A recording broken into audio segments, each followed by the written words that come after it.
বিক্ষোভ, এর কারণ কি? এর কারণ আশাকর্মী পৌরস্বাস্থ্য কর্মীরা তারা দীর্ঘদিন ধরে তাদের ইনসেনটিভ বাকি, তাদের অনারিয়াম দীর্ঘদিন ধরে ৫,২৫০। আজকে একটা মিনিমাম মেয়ের সংসার চালাতে গেলে আমরা মিনিমাম ওয়েজটা দাবি করেছি ১৫,০০০, সেইখানে ৫,২৫০ চলছে। তারপরে তাদের গর্ভবতী বা মাতৃত্বকালীন ছুটি দেওয়া হয় না।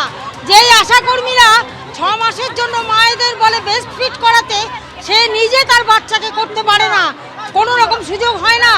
মারা গেলে অনেক আশাকর্মী মারা যাচ্ছে, এত পরিশ্রম নিতে পারছে না। তাদের ৫ লাখ টাকা পরিবারকে দেওয়ার কথা, সেই টাকা দেওয়া হচ্ছে না।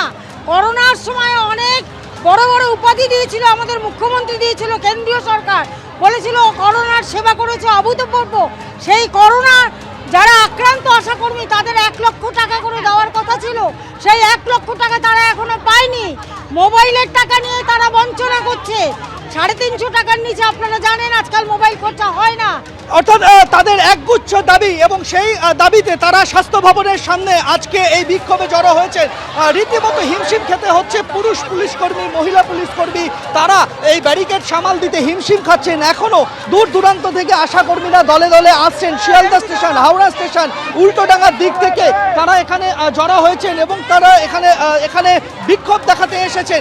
এবং আজকে স্বাস্থ্য সচিব নারায়ণ স্বরূপ নিগম তিনি আশাকর্মীদের সংগঠনকে আশ্বাস দিয়েছেন যে তিনি তাদের সাথে বৈঠকে বসবেন, মিটিং করবেন। কিন্তু সেই মিটিং এর আগেই আমরা দেখতে পাচ্ছি যে রীতিমতো এখানে ধুন্ধুমার পরিস্থিতি তৈরি হয়েছে। স্বাস্থ্য ভবনের মেন গেট বন্ধ করে দিতে হয়েছে আশাকর্মীদের এই বিক্ষোভের জেরে।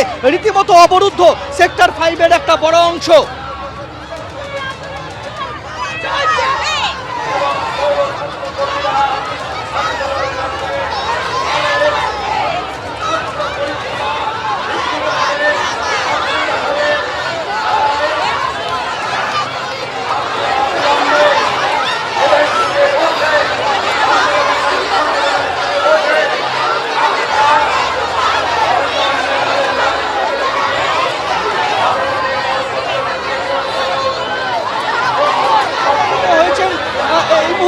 তারা সমবেত হয়েছেন, বেতনের দাবি তারা তুলছেন এখানে, এবং যারা এখানে রয়েছেন তাদের সাথে কথা বলবো।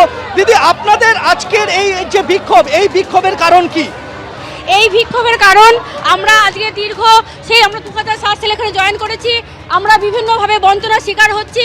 আমরা আমাদের প্রাণ প্রতিবার করে দিচ্ছি যে যেগুলো আমাদের বকেয়া সেগুলো আমাদের দিতে হবে। আমরা এই মুহূর্তে 8টা দাবি নিয়ে আমরা এসেছি। প্রথমত আমাদের 15,000 টাকা বেতন দিতে হবে। যে আশাকর্মীরা কর্মরত অবস্থায় মারা যাচ্ছে তাদের ফ্যামিলিকে 5 লাখ টাকা দিতে হবে, এবং আমাদের স্থায়ীকরণ করতে হবে, পদোন্নতি করতে হবে এবং সরকারি স্বীকৃতি করতে হবে। আর যেটা আমাদের ইনসেন্টিভ বকেয়া বাকি রাখছে সেগুলো করা চলবে না। আমাদের কি হিসাব দিচ্ছে ধাপে ধাপে দেওয়া।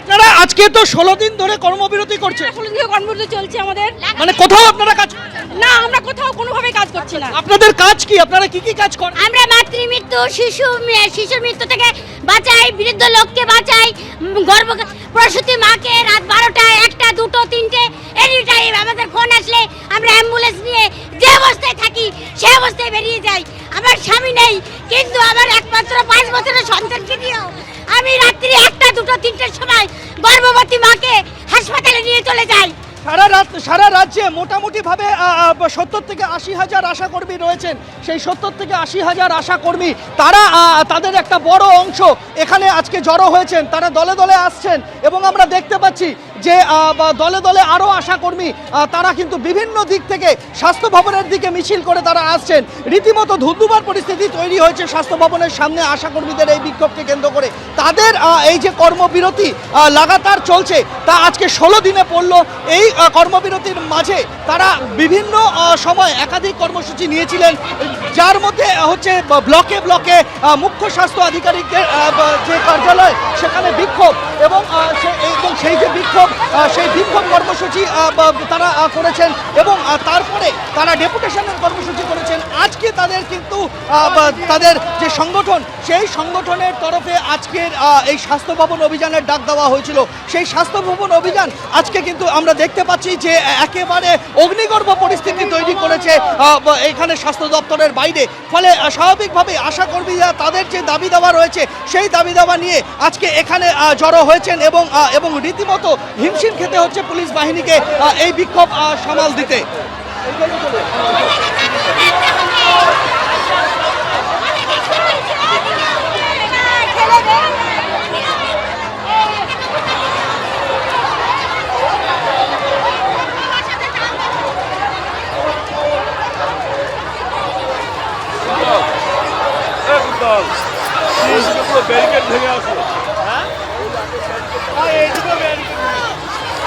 এখানে 3টে ব্যারিকেড ভেঙে এসছে।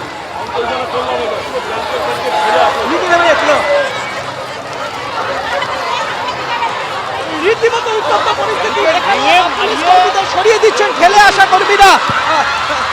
এখানে রীতিমতো তুমি দেখতে পাবে যে সেই ব্যারিকেড একেবারে তুলে ফেলে দিচ্ছেন আশা কর্মীরা। সেই ব্যারিকেড তুলে ফেলে তারা এগিয়ে আসছেন স্বাস্থ্য ভবনের দিকে এবং এই বিশাল সংখ্যক এখানে আশা কর্মীদের ভিড়ে কার্যত হিমশিম অবস্থা পুলিশের। ব্যারিকেডকে ঠেলে তারা সরিয়ে দিচ্ছেন, ব্যারিকেডকে তারা ঠেলে সরিয়ে দিলেন। আমরা দেখতে পাচ্ছি পুরো ব্যারিকেডকে এইভাবে ঠেলে সরিয়ে দেওয়া হয়েছে এবং স্বাস্থ্য ভবনের চত্বরের ভেতরের দিকে আশা কর্মীরা এগিয়ে আসতে চাইছেন। ইতিমধ্যেই স্বাস্থ্য ভবনের মূল গেট বন্ধ করে দেওয়া হয়েছে। স্বাস্থ্য ভবনের মূল গেট বন্ধ করে দিয়ে স্বাস্থ্য ভবনের ভেতরে যাতে কেউ ঢুকতে না পারেন সেটা নিশ্চিত করা হচ্ছে। এবিপি আনন্দ, এগিয়ে থাকে, এগিয়ে রাখে।